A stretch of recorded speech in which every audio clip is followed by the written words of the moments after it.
Então, voltando ao dia de hoje, o assunto que eu quero tratar é um outro assunto que gera muita polêmica, né? Muita polêmica, sim, por conta de desconhecimento conceitual, né? Então, eu já tratei aqui, por exemplo, de conservadorismo e negritude. Então, quer dizer, qual que é a relação, se existe alguma relação entre o conservadorismo e a questão da negritude. Negritude como um conjunto cultural e de práticas que são, digamos assim, cultivadas pelas pessoas negras. Então, quer dizer, sei lá, o samba, soul music. É claro que outras pessoas se agregam a isso, mas é uma coisa que parte especificamente dessa população e que, na maioria dos casos, há um desejo de preservação dessa cultura e desses valores, né? E também de uma positivação de aspectos do ser negro num país que foi colonizado, que teve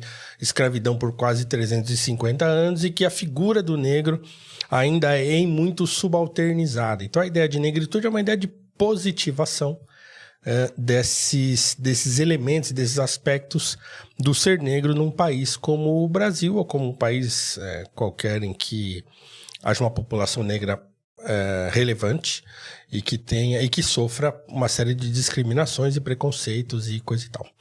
Então, eu já falei sobre isso, conservadorismo e negritude, falei sobre palavras proibidas, né? Então, do ponto de vista de um professor de filosofia e de um homem conservador. Então, como é que eu vejo isso? Essa questão das palavras, também tem um episódio sobre isso. Agora, mais recentemente, eu falei sobre o futuro da direita no Brasil, né? Então, assim, como é que eu, um conservador que não sou radical... Aliás, eu não gosto desse termo conservadorismo radical, porque a essência do conservadorismo é a prudência. Então, quer dizer, conservadorismo radical seria uma contradição em termos, né? Quando a gente fala de conceito de conservadorismo, o conceito de conservadorismo já é contraditório se você julgá-lo radical em alguma medida. Então, nesse sentido, eu gosto de usar a distinção que faz um autor brasileiro chamado João Camilo de Oliveira Torres, né, e também o João Pereira Coutinho, que é um português, um professor de filosofia, um filósofo importante e contemporâneo, que está vivo, atuante e tal. Mas o João Camilo, que já morreu, foi talvez o único teórico do conservadorismo brasileiro, e ele faz uma distinção, né? Então ele diz que aquele que é radical, aquele que não quer mudança nenhuma, ou aquele que quer voltar ao status anterior, esse não é conservador, ele é um reacionário, né? Então até tem um artigo meu na minha coluna que eu falo sobre isso, conservador ou reacionário, né? Então eu faço uma análise de algumas atitudes do governo anterior, e aí, se a gente consegue encaixá-lo, eu conseguia encaixá-lo dentro do conceito de conservadorismo, né? Eu também falo muito aqui, já falei bastante sobre a tradição conservadora, fora a questão conceitual, o que seria uma tradição conservadora. Então, quer dizer, se você acompanha aqui o Noir, tem acompanhado essa segunda temporada, você já sabe tudo isso, né? E aí é possível você discernir. Não necessariamente para que você se torne um conservador, nem é essa a minha intenção, não é proselitista, né? Mas é de explicar. E se você é uma pessoa que é progressista e tal, pelo menos você consegue se posicionar dentro dessa perspectiva de ser um progressista e de, eu não sou conservador porque o conservadorismo crê nisso e eu não, né? Então é mais fácil você se posicionar mais dentro daquilo que é real, né? Conceitual, do que aquilo que é meramente uma prática desvirtuada do conservadorismo. E aí, antes de qualquer outra coisa que eu vá dizer aqui, eu queria só dar um exemplo importante de como é que um conservador, e eu vou usar aqui um exemplo que não poderia ser mais categórico, que é um exemplo do Edmund Burke. Edmund Burke, ele é considerado o pai do conservadorismo moderno, né? Ele que escreveu aquele livro Reflexões sobre a Revolução na França.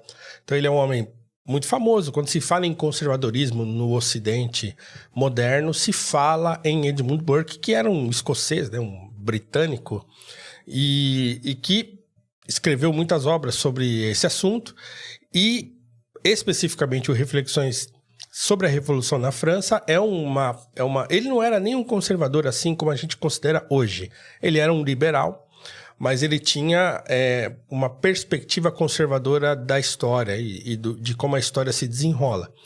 Então, ele, olhando para a Revolução Francesa, ele faz uma série de críticas nesse livro, que são críticas que a gente pode julgar conservadoras, né? Então, ele fala sobre... Há um termo conhecido dele, que ele fala que com a Revolução Francesa, o que ele chama de guarda-roupas da imaginação moral seria destruído. Guarda-roupas no sentido de você ter mesmo uma série de cabides em que você vai colocando valores e perspectivas e visões de mundo ali que precisam ser preservadas. Ele chama isso de imaginação moral. Então eu sempre vou usar esse termo aqui. Então não é um termo estranho da quem já acompanha o meu trabalho e acompanha o Noir. Então o Edmund Burke, para vocês terem uma ideia, então quer dizer, um homem hoje que é considerado conservador em toda a linha, então mesmo um progressista, quando quer citar um conservador assim teórico, ele vai lembrar do Edmund Burke. Então ele é um autor conservador bastante consagrado. Mas o Burke, para vocês terem uma ideia de como é uma posição conservadora, o Burke ele era contra, por exemplo, a forma que a Inglaterra conduzia, o Império Britânico conduzia a sua colonização na Índia. Então, quer dizer, ele não era em si mesmo contra a colonização, mas ele, vendo a situação como ela ocorria, ele critica o tipo de colonização que era feita lá com muita violência, subjugando o povo indiano e coisa e tal. Ele levou isso tão a sério que ele processou o governador que era designado do Império Britânico para governar as Índias, que era o Warren Hastings. Eu vou colar aqui que eu tenho isso escrito. Então o que ele fez? Ele processa esse sujeito, ele instaura um processo de impeachment contra esse governador e esse processo dura, deixa eu ver aqui, ó. Burke processou o governador-geral da Índia numa ação de impeachment que durou, após a sua renúncia, em 1785, 7 anos. E mesmo desgastado pela insistência, que muitos consideravam exagerada, Burke não desistiu. Então, quer dizer, ele processou o governador das Índias Ocidentais, né, como eram chamados lá, o lugar, e mesmo depois dele sair do governo, ele continuou esse processo por 7 anos. Os amigos dele falando, não, poxa, isso aí é um desgaste à toa, por que você está fazendo isso? Mas ele acreditava piamente que o modo como a colonização era feita na Índia era desumana. Então tem até uma citação dele aqui que ele diz o seguinte, abre aspas aqui para o Edmund Burke. A invasão tártara foi perniciosa, mas a nossa proteção que destrói a Índia. A sua foi inimizade, a nossa é amizade. Então é uma amizade que destrói, né?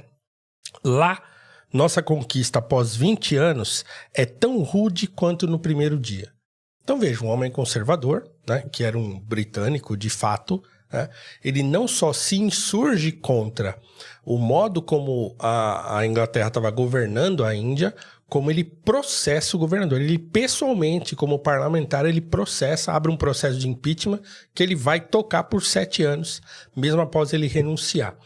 Então, quer dizer, né, está longe de ser uma posição de alguém que quer manter o status quo, né, mas é alguém que enxerga a realidade e que, a partir do que ele vê, ele age, né? Então, o Burke era um homem assim.